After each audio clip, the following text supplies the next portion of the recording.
3।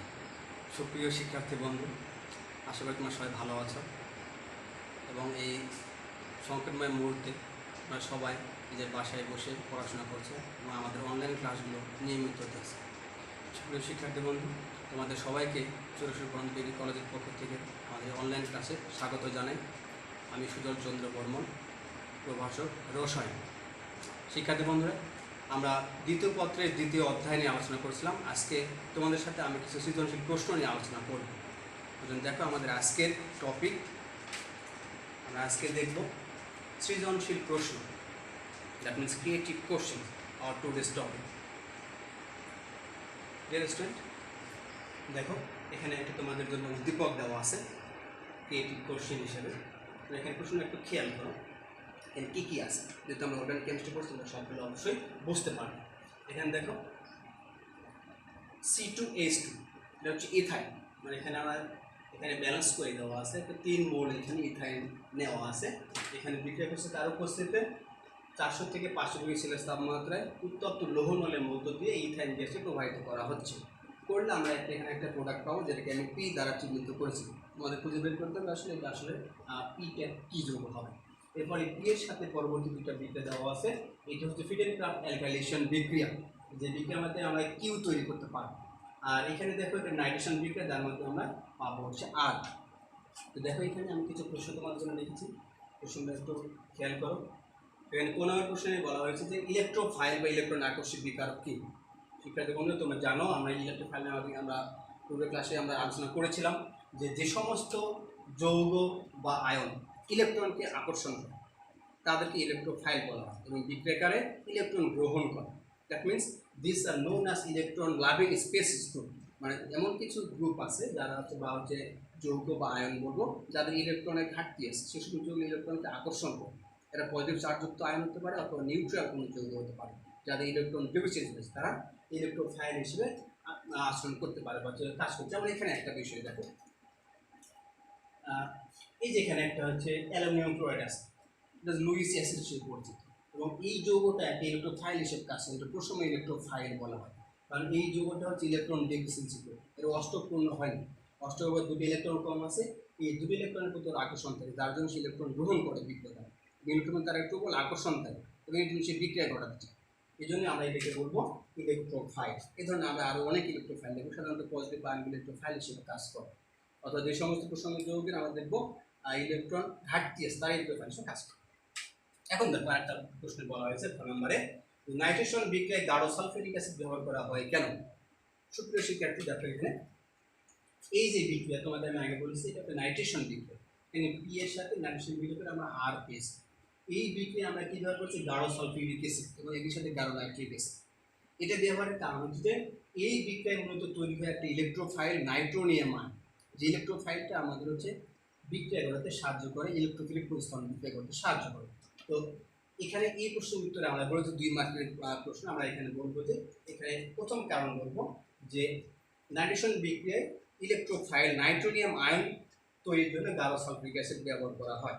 আরও দেখবো যে এই নাইট্রেশন বিক্রিয়ার ক্ষেত্রে পানি উৎপন্ন হয়, এই পানিটাকে এই সালফিউরিক অ্যাসিড শোষণ করে, কারণ এটা একটা নিরোধক পদার্থ হিসেবে কাজ করে। পানি যখন শোষণ করে তখন বিক্রিয়ার গতি বৃদ্ধি পায়। তো আমরা এই দুটো কারণ উল্লেখ করবো, তাহলে আমরা 2 মার্ক পেয়ে যাব।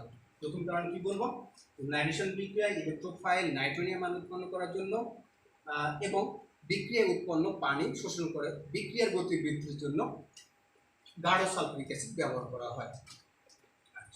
এরপরে দেখো আমরা 2 নম্বর প্রশ্নে আসি। এখানে আমরা দেখবো যে বলা হয়েছে পি থেকে কিউ তৈরির কৌশল দেখো। এখানে দেখো প্রিয় শিক্ষার্থী বলবো, আমাদের এখানে পি যৌগটা আছে। পি যৌগটা তোমরা চিন্তা করো, তাহলে এখানে ভাবা হচ্ছে যেহেতু একটা বেঞ্জিন প্রসিজার, একটা বিক্রিয়া, আমরা যদি 3 নম্বর ইথাইনকে লৌহ নলের মধ্যে চালনা করি তাহলে আমরা বেঞ্জিন তৈরি করতে পারবো। তার মানে পি হচ্ছে বেঞ্জিন এবং এই পি থেকে আমরা কিউ পাচ্ছি। পি মানে বেঞ্জিন, যেহেতু বেঞ্জিন যদি আমরা ফিল্ডক্রাফট অ্যালকাইলেশন বিক্রিয়া ঘটাই তাহলে আমরা পাবো টলুইন। তাহলে আমাদের বেঞ্জিনের ফিল্ডক্রাফট অ্যালকাইলেশন বিক্রিয়ার কৌশল দেখাবো। আমি যেটা তোমাদের প্রিভিয়াস ক্লাস তোমাদের আলোচনা করেছি, সেখানে শুধু আমি তোমাদের ইলেকট্রোফিলিক যে প্রতিস্থাপন বিক্রিয়া বেঞ্জিন সেগুলো আলোচনা করেছি। তার মধ্যে ফিল্ডক্রাফট অ্যালকাইলেশন বিক্রিয়া আছে, সেখানে খুব সহজেই একই ধরনের মেকানিজম উল্লেখ করলে হয়ে যাবে। তোমাদের কি দেখাতে হবে, এখানে উৎপাদ তৈরি করতে হবে বেঞ্জিন, আর বেঞ্জিন থেকে আমাদের হচ্ছে যেহেতু টুলিন তৈরি হবে। এই টুলিন তৈরি কৌশল তোমাকে দেখাতে হবে 3টা স্টেপের মাধ্যমে। আমরা জানি সকল ইলেকট্রোফাইল কৌশল বিক্রিয়া 3টে স্টেপে ঘটে। প্রথম স্টেপে দেখাবো যে ইলেকট্রোফাইল তৈরি। এখানে তোমার এই যে দুইটা রিয়েজেন্ট আছে, তোমার হচ্ছে মিথাইল ক্লোরাইড এবং অ্যালুমিনিয়াম ক্লোরাইড, এই দুটো বিক্রিয়া করে ইলেকট্রোফাইল তৈরি করবে। এবং দ্বিতীয় স্টেপে ইলেকট্রোফাইল বেঞ্জিনকে আক্রমণ করবে এবং তৈরি করবে সিগমা কমপ্লেক্স। আর তৃতীয় স্টেপে সিগমা কমপ্লেক্স থেকে প্রোটন অক্সাইড ধর, যেটা করবে তোমার বিক্রিয়া উৎপন্ন একটা ক্ষারকীয় অ্যালুমিনিয়াম টেট্রাক্লোরাইড আয়ন উৎপন্ন হবে। এটা দ্বারা একটা প্রোটন অক্সাইড হবে এবং পরিশেষে আমরা কিউ অর্থাৎ হচ্ছে টলুইন পেয়ে যাব। তোমরা এই প্রিভিয়াস ক্লাসটা দেখবে, তাহলে সেখানে তোমরা এই প্রশ্নের অ্যান্সারটা সুন্দর করে পেয়ে যাবে। এরপরে দেখো আমাদের পরে বলা হয়েছে ঘ নম্বরে যে যৌগ কিউ এর প্রতিস্থাপকটি অর্থগড়া নির্দেশক হলেও, যৌগ কিউ এটা আমরা কি বলবো টলুইন হলেও কি বলছে আর এর প্রতিস্থাপকটি মেটা নির্দেশক, যুক্তিসহ বিশ্লেষণ করো। তাহলে আমরা দেখো আমরা কি পেলাম, বেনজিন, কি হচ্ছে টলুইন, আর যেহেতু পি থেকে আর এই বিক্রিয়াটা নাইট্রোজেন বিক্রিয়া তৈরি হয়েছে, তাহলে এখানে তৈরি হবে নাইট্রো বেনজিন। তাহলে আমাদের প্রশ্নটা হচ্ছে এখানে যে কিউ এর প্রতিস্থাপক, এর প্রতিস্থাপক কি আছে মিথাইল মূলক, আর এর প্রতিস্থাপক কি থাকবে নাইট্রো মূলক। তাহলে আমাদের বলতে হবে মিথাইলের নাইট্রো মূলক অর্থগড়া প্রতিস্থাপক হিসেবে কাজ করে, অর্থ নির্দেশক হিসেবে কাজ করে, কিন্তু আর অর্থাৎ নাইট্রোবেনজিন নাইট্রো মূলকটি কাজ করে মেটা নির্দেশক হিসেবে। কীভাবে কাজ করে সেটা তোমাদের যুক্তিসহ বিশ্লেষণ করতে হবে। আর শিক্ষার্থী বন্ধু, আমরা প্রিভিয়াস ক্লাস অর্থাৎ পূর্বের ক্লাসে এটা আমি তোমাদের সাথে আলোচনা করেছি যে টলুইনের মিথাইল মূলক কীভাবে অর্থগড়া নির্দেশক হিসেবে কাজ করে, এটা আমরা রেজোন্যান্স স্ট্রাকচারের সাহায্যে ব্যাখ্যা করব। কারণ টলুইনের ক্ষেত্রে রেজোন্যান্স স্ট্রাকচার লিখবো, সেক্ষেত্রে আমরা যে স্ট্রাকচার পাবো সেখানে আমরা ব্যাখ্যা দেবো যে এখানে দেখবো এর অর্থগড়া অবস্থানে ইলেকট্রন ঘনত্ব বৃদ্ধি পায়, যার কারণে পরবর্তী ইলেকট্রোফাইল অর্থগড়া অবস্থানে যুক্ত হয়, এই জন্য এটা অর্থগড়া প্রতিস্থাপক হিসেবে কাজ করে। অন্যদিকে নাইট্রোবেনজিনের ক্ষেত্রে আমরা দেখেছি নাইট্রো মূলক হচ্ছে একটা মেটা নির্দেশক গ্রুপ হিসেবে কাজ করে, যেটা বেনজিন বলে ইলেকট্রন ঘনত্ব হ্রাস করে, বেনজিন বলকে নিষ্ক্রিয় করে, যেটা আমরা একটু আগে আমরা আগের ক্লাসে আমরা দেখেছি যে ইলেকট্রন ঘনত্ব হ্রাস করার ফলে এর দেখা যায় যে অর্থ পেয়ার অবস্থানে ধনাত্মক চার্জ সৃষ্টি হয়, সেই অবস্থানগুলোতে ইলেকট্রোফাইল যুক্ত হতে পারে না। কিন্তু তৃতীয় 3 এবং 5 অর্থাৎ হচ্ছে 3, 5 অবস্থান যেটা মেটা পজিশন বলা হয়, সেখানে ইলেকট্রন ঘনত্ব তুলনামূলক বেশি থাকে। এই জন্য পরবর্তী ইলেকট্রোফাইল এর হচ্ছে মেটা অবস্থানে যুক্ত হয়, যার জন্য নাইট্রোবেনজিন কাজ করে মেটা নির্দেশক হিসেবে। আর তোমাদের ঠিক এইভাবে এই রেজোন্যান্স দেখায় তোমাদের খাতায় অ্যান্সার করতে হবে। আমি শুধু তোমাদের ব্যাখ্যাগুলো দিচ্ছি, আমি তোমাদের বোর্ডে লিখে দেখাচ্ছি না। এগুলো দিয়ে তোমাদের প্রিভিয়াস ক্লাস আমি তোমাদের করে দিয়েছি, ক্লাসগুলো থেকে এই বিষয়টা তোমরা সলভ করে নেবে আশা করি।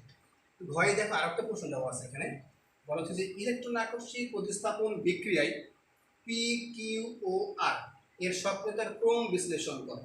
আবার দেখে নাও, ইলেকট্রন আকর্ষী প্রতিস্থাপন বিক্রিয়ায় পি, কিউ ও আর এর সক্রিয়তার ক্রম দেখা। তার মানে আমাদের এই বিষয়টা এখানে অ্যান্সার দিতে হবে। আমরা অলরেডি পি, কিউ আর জেনে গেছি, পি বেনজিন, কিউ টলুইন এবং আর হচ্ছে নাইট্রোবেনজিন। তোমাদের এতটুকু বলতে হবে ইলেকট্রন প্রতিস্থাপন বিক্রিয়া যখন ঘটানো হবে তিনটার ক্ষেত্রে কোনটা বেশি সক্রিয়, তার মানে কোনটা খুব সহজেই বা দ্রুত ইলেকট্রন প্রতিস্থাপন বিক্রিয়া দেবে। তো শিক্ষার্থী বন্ধু দেখো, আমরা আমাদের অ্যান্সারটি এর যুক্তিটা দিতে হবে যে কোন যৌগটির ক্ষেত্রে বেনজিন বলয় ইলেকট্রন ঘনত্ব বেশি। যার ক্ষেত্রে বেনজিন বলয় ইলেকট্রন ঘনত্ব বেশি হবে সেই যৌগটি সহজে ইলেকট্রন প্রতিস্থাপন বিক্রিয়া দেবে, তার মানে ইলেকট্রন প্রতিস্থাপন বিক্রিয়া সেটা অধিক সক্রিয় হবে। আর যার ক্ষেত্রে ইলেকট্রন ঘনত্ব হ্রাস পাবে তার ক্ষেত্রে বলবো যে সেটা সক্রিয়তা সবচেয়ে কম। তো এখানে আমরা দেখবো যখন পি অর্থাৎ বেনজিনের কথা বলবো, এর ক্ষেত্রে বাইরের থেকে কোনো প্রতিস্থাপক যুক্ত থাকবে না বলে কেউ ইলেকট্রন দেবে না বা কেউ ইলেকট্রন নেবেও না, শুধুমাত্র এই যে 3টা পাই বন্ধন আছে এই পাই ইলেকট্রনগুলোই বেনজিন বলয়ে অবস্থান করবে। কাজে ইলেকট্রন ঘনত্ব যা আছে তাই। এখন এই সাপেক্ষে আমাদের তুলনা করতে হবে কি অর্থাৎ টলুইনকে। আমরা টলুইন ক্ষেত্রে জানি এখানে হচ্ছে অর্থগড়া প্রতিস্থাপক, অর্থগড়া নির্দেশক মিথাইল মজুদ থাকে, যেটা বেনজিন রিং সক্রিয়কারী, বেনজিন বলয় সক্রিয় অর্থাৎ বেনজিন বলয় থেকে ইলেকট্রন ঘনত্ব প্রদান করে বেনজিন বলয়কে সক্রিয় করে। কারণ হচ্ছে মিথাইলগুলো বেনজিনের দিকে ইলেকট্রন প্রদান করে, ফলে বেনজিনের অর্থগড়া অবস্থানে ইলেকট্রন ঘনত্ব বৃদ্ধি পায়, ফলে এর সক্রিয়তা বেনজিনের তুলনায় বেশি। অপরদিকে নাইট্রোবেনজিনের ক্ষেত্রে আমরা দেখব যে এখানে একটা মেটা নির্দেশক অর্থাৎ হচ্ছে বেনজিন বলয় নিষ্ক্রিয়কারী মূলক যুক্ত আছে, যা বেনজিন রিং থেকে ইলেকট্রন নিজের দিকে টেনে নেয়। এবং আমরা এই কৌশলটা এর আগে দেখেছি আগের ক্লাসে, সেখানে আমরা দেখেছি যে বেনজিন রিংয়ে অর্থপেয়ার অবস্থানে ধনাত্মক চার্জ সৃষ্টি হয়েছে, যার ফলে অর্থপেয়ার অবস্থানে ইলেকট্রন ঘনত্ব হ্রাস পেয়েছে। শুধুমাত্র মেটা অবস্থানের তুলনায় বা ইলেকট্রন ঘনত্ব একটু বেশি, কিন্তু কোনো নেগেটিভ চার্জ নেই, কারণ এটার ঘনত্ব কমে গেছে, বেঞ্জিন থেকে উপরের দিকে চলে গেছে ওই নাইট্রো গ্রুপের দিকে, মানে বেঞ্জিনের সক্রিয়তা হ্রাস পেয়েছে। সুতরাং আমরা বলতে পারি সবচেয়ে সক্রিয় হবে ইলেকট্রনিক প্রস্থান বিক্রিয়ায় যার ইলেকট্রন ঘনত্ব বেশি আছে। তাহলে কার ঘনত্ব বেশি পেলাম? কিউ অর্থাৎ টোরিন। তারপর বলবো আমরা বেঞ্জিন, তারপর বলবো হচ্ছে নাইট্রোজেন।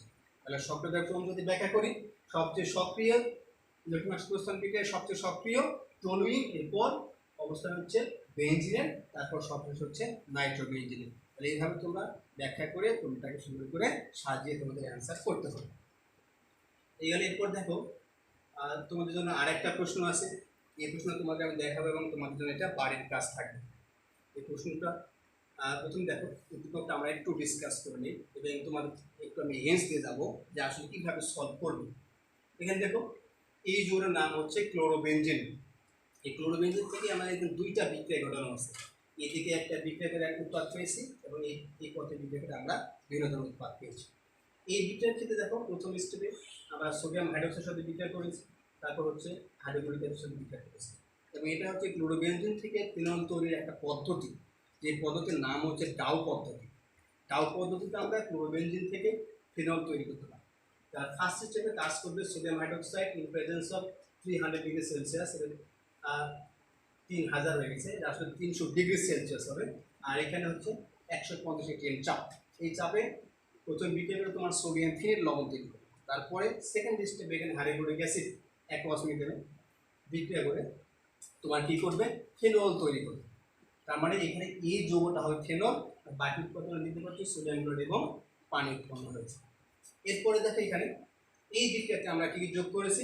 অ্যামোনিয়া এবং cuprous oxide in presence of 200 degree celsius and 500 atm pressure.